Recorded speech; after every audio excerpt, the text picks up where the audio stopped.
Hey everyone. So next question is, which of the following is an example of pleiotropy? Hemophilia, thalassemia, sickle cell anemia, or color blindness. Let's discuss one by one. If we discuss about pleiotropy, what is pleiotropy? When multiple traits can be controlled by a single gene, then it is known as pleiotropy. So one single gene possesses multiple traits which can affect the organism in a variety of ways. क्या होता है लियोट्रॉपी में? जब एक single gene क्या poses करे, बहुत सारे मल्टीपल ट्रेड्स पोजेस करे, वो हमारी बॉडी को वैरायटी ऑफ वेज में अफेक्ट करे, तो उस प्रोसेस को क्या बोलते हैं? लियोट्रॉपी.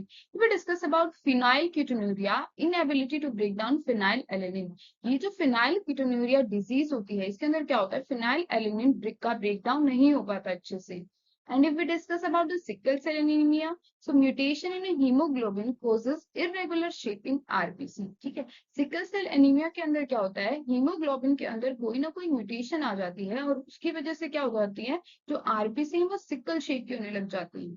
If we discuss about cystic fibrosis, so abnormal thickening of mucus that cover cells. इसके अंदर क्या होने लग जाता है? एबनॉर्मल थिकनिंग होने लग जाती है किसकी? म्यूकस की, जो सेल्स को कवर करता है. If we discuss about the phenylketonuria, a defect in a single gene on chromosome 12. फिनाइलकीटोन्यूरिया के अंदर कौन से क्रोमोसोम में डिफेक्ट आता है? क्रोमोसोम 12 के अंदर डिफेक्ट आता है. That code for enzyme phenyl alanine hydroxylase. और ये जो क्रोमोसोम 12 है, ये कौन से एंजाइम के लिए कोड करता है? फिनाइल एलेनिन हाइड्रोक्सिलेज के लिए कोड करता है. ये क्या करता है? That affect multiple system. ये हमारी बॉडी की मल्टीपल सिस्टम को अफेक्ट कर सकता है अगर इसके अंदर म्यूटेशन आ जाती है, जैसे कि नर्वस एंड इंटेग्यूमेंट्री सिस्टम. ठीक है. हमारी बॉडी के जैसे नर्वस सिस्टम में या इंटेग्यूमेटरी सिस्टम में जितने भी, उनको अफेक्ट कर सकता है. If we discuss about the sickle cell disease, a mutation in a beta globin gene. Sickle cell anaemia के अंदर कौन से डिजीज में, कौन से चेन में म्यूटेशन आ जाता है? बीटा ग्लोबिन जीन के अंदर, which result in red blood cell that are sickle. जिसकी वजह से जो आरबीसी है वो कैसे होने लग जाती है? सिकल शेप होने लग जाती है. If we discuss about the haemophilia, haemophilia कौन सा डिजीज होती है? It is a blood disorder where it take a long time for the blood to clot. इस डिजीज के अंदर क्लोटिंग नहीं हो पाती ब्लड की. If there is any damage to our skin, there are two type names A and B. Haemophilia भी दो type का होता है, A and B. A simple paper cut can bleed excessively. छोटा सा कट भी लग जाए अगर हमारी बॉडी के अंदर, तो बहुत ज्यादा ब्लीडिंग होती है इसके अंदर. क्यों? क्योंकि क्लोटिंग नहीं हो पा रही है इसके अंदर. If we discuss about the types of haemophilia, then haemophilia A is a X linked recessive disease, जो क्या होती है? Decrease synthesis of factor A. Haemophilia एक किस वजह से होती है? जो ये फैक्टर 8 है, ये डिक्रीज हो जाता है. इसको ट्रीट कैसे किया जाता है? फिर ट्रीट विद रिकॉम्बिनेंट फैक्टर 8. जो 8 फैक्टर के रिकॉम्बिनेंट हैं, उनके साथ इसको फिर ट्रीट किया जाता है. If we discuss about the haemophilia B, it is also X linked recessive disease, decrease synthesis of factor 9. ये किस वजह से होती है? जब फैक्टर 9 की सिंथेसिस डिक्रीज हो जाए.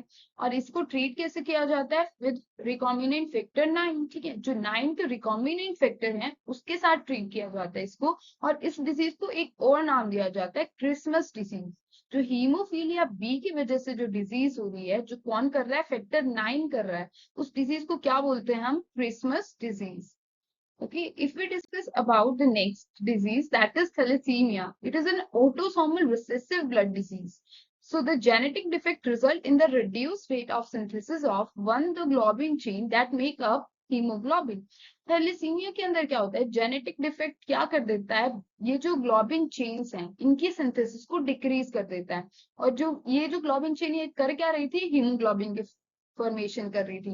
So reduced synthesis of one of the globin chain can cause the formation of abnormal hemoglobin molecules. अगर ग्लोबिन चेन की सिंथेसिस डिक्रीज हो जाएगी तो हीमोग्लोबिन नहीं फॉर्म होगा अच्छे से, तो दस कोज अनीमिया. ठीक है. ये जो थैलेसीमिया है, इसकी वजह से क्या हो सकता है? Anaemia. Okay. If we discuss about the thalassaemia, normal thalassaemia में क्या होता है? रेड ब्लड सेल से नॉर्मल शेप होती है इनकी. बट थैलेसीमिया के अंदर क्या होता है? Malform RBC, red blood cells की शेप देखो कैसी हो जाती है? एबनॉर्मल शेप हो जाती है थैलेसीमिया के अंदर.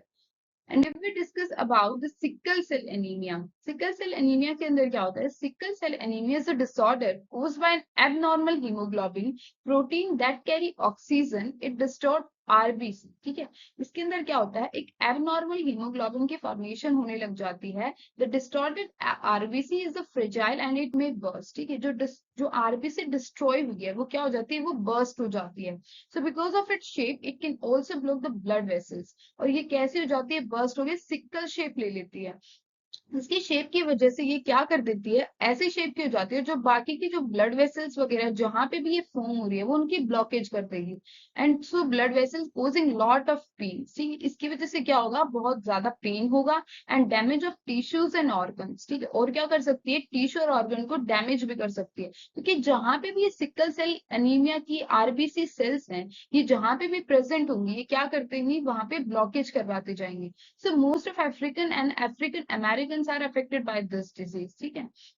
ये जो डिजीज है मोस्ट कॉमनली कहाँ देखने को मिलती है, अफ्रीकन या अफ्रीकन अमेरिकन में देखने को मिलती है ये disease. If we discuss about the next, the cause of sickle cell anaemia, इसका कोज क्या होता है सिकल सेल एनीमिया का, ये जो HbA जीन है carry the instruction for the manufacture of protein that is component of haemoglobin. ये जो HbA जीन है इसके पास क्या होता है, इंस्ट्रक्शन होती है किस चीज को मैन्युफैक्चर करने की, उस प्रोटीन को मैन्युफैक्चर करने की जो हीमोग्लोबिन की फॉर्मेशन करता है।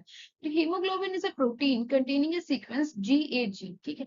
हीमोग्लोबिन के पास एक प्रोटीन होता है जो कौन से सीक्वेंस के लिए कोड करता है, GAG, which code for amino acid glutamic acid. और ये जो GAG सीक्वेंस है ये किसके लिए कोड कर रही है, ग्लूटामिक एसिड के लिए कोड कर रही है। In a base substitution mutation of hemoglobin protein in sickle cell anaemia, sickle cell anaemia के अंदर कुछ ना कुछ म्यूटेशन होती है हीमोग्लोबिन के अंदर। तो क्या होता है, GAG has been change into GTG। ये जो GAG है ये किसके अंदर चेंज हो जाता है, GTG में के अंदर चेंज हो जाता है। और ये जो GTG है ये किसके लिए कोड करता है, वैलिन के लिए। सो इनडायरेक्टली ग्लूटामिक एसिड किस में कन्वर्ट हो रहा है, वैलिन में कन्वर्ट हो रहा है, किसके अंदर, सिकल सेल एनीमिया के अंदर। It is given to the symbol HbS। Normal अगर हीमोग्लोबिन का देखे तो ये HbA जीन कैरी कर रहा था, लेकिन जैसे ही sickle cell anemia disease cause होती है तो वो क्या करते हैं, HbS कैरी करता है फॉर द जीन, ठीक है। इस वजह से ये सिकल सेल एनीमिया होता है, क्यों, क्योंकि ग्लूटामिक एसिड किससे रिप्लेस हो जाता है, वैलिन से। If we discuss about the normal cell, देखो नॉर्मल हीमोग्लोबिन ऐसे होते हैं ब्लड के अंदर, लेकिन सिकल सेल के अंदर हीमोग्लोबिन ऐसे लॉन्ग थ्रेड लाइक दिखते हैं। और जिसकी वजह से देखो यहाँ पे अगर जहां जहां पे ये सिकल सेल एनीमिया आरबीसी ये जो प्रेजेंट है ये क्या करवा देती है, ब्लड वेसल्स के अंदर ब्लॉकेज करवाने लग जाती है। If we discuss about the color blindness disease, is usually a genetic disorder, but you may also become color blind by using the drug hydroxychloroquine, ठीक है।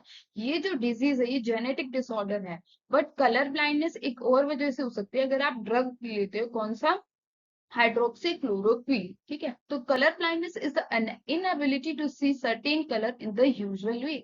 कलर ब्लाइंडनेस के अंदर क्या होता है, हमें इनएबिलिटी हो जाती है, कुछ सर्टेन कलर हमें नहीं दिखते अच्छे से। So this symptom varies through out different people and it's life long disorder, ठीक है। ये वेरी करती है हर एक पर्सन पे, और ये कैसे डिजीज है, लाइफ लॉन्ग डिसऑर्डर है ये। So colour blindness occur in about 1 in every 10 men, ठीक है, 10 में से किसी एक मैन को होती है ये, and is rarely found in women. Women के अंदर बहुत कम फाउंड होती है ये disease. It's often associated with lazy eye, स्वर, light sensitivity and extremely poor vision, ये इसके कुछ सिम्टम्स होते हैं। If we discuss about the symptoms of color blindness, those that have color blindness may find that they have difficulty telling the difference between the two colors, ठीक है। जिनको color blindness होती है उनको दो कलर में डिफरेंशिएट करने में बहुत मुश्किल होती है, जैसे कि red and green. So colour blinds actually see some colour quite vividly while other appear washed out, making it difficult to tell which colour they are seeing, ठीक है। उनको डिफिकल्टी होती है इस बात में कि ये कौन सा कलर है, ये कौन सा कलर रेड है या ग्रीन है, और कैसे उसको डिफरेंशिएट करे। If anyone has been able to see a variety of colour previously and suddenly develop difficulty seeing colour should contact doctor right away, ठीक है। कोई इंसान है जिसको पहले बहुत अच्छे से डिफरेंशिएट कर पा रहा था वो कलर्स में, लेकिन सडनली वो नहीं डिफरेंशिएट कर पा रहा है, तो उसको जाके डॉक्टर से कंसल्ट करना चाहिए इफ ही और she were suffer with colour blindness. So which of the following is an example of leiotropy? If we discuss about that, what is the example of leiotropy? So sickle cell anemia is the disease that is caused by leiotropy, ठीक है। Sickle cell anaemia एक वो disease है जो HBV gene carry कर रहा था उसको, ठीक है। और ये क्या करता है, मल्टीपल ट्रेट या मल्टीपल कैरेक्टर्स को अफेक्ट करता है हमारी बॉडी में। So right option is sickle cell anemia. Thank you.